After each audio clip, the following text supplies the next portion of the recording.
বিয়ের দিন রাতে কেমনভাবে সাজলাম, কি করলাম, কেমনভাবে মজা করলাম, চলো এই ভ্লগে বিয়ের দিনের তোমাদের সাথে শেয়ার করি পুরোটাই। যেমনটা হলদি সেরিমনি ভ্লগে বলেছিলাম যে 6টায় লগ্ন, তো তাড়াহুড়ো করে রেডি হতে হবে। বাট বাঙালির টাইম মানে ট্রেন ফেল, পুরো 2 ঘন্টা লেট ছিলাম। গিয়েই দেখতে পাই সবাই কিভাবে সেজেছে, সবার লুকগুলো দেখি। তারপর আমি স্টার্টারের দিকে চলে যাই। অনেক কিছুই ছিল স্টার্টারে, যেমন কি চাট ছিল, ফুচকা ছিল, কফি ছিল, পকোড়া ছিল, আরো কিছু ছিল যেগুলো আমি খাইনি, বাট যেগুলো খেয়েছিলাম সেগুলোই আমি বলতে পারলাম ভিডিওতে।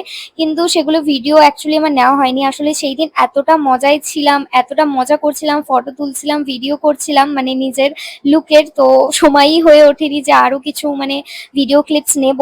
তারপর এখানে দেখতেই পাচ্ছ ফটো আমি তোমাদের সাথে শেয়ার করলাম, আমরা ভাই বোনেরা কিভাবে সেজেছিলাম। আর কাকে কেমন লাগছে অবশ্যই কমেন্ট করে জানিও। বিয়ে চলতে চলতেই আমরা চলে যাই নিচে একটা দোকানে।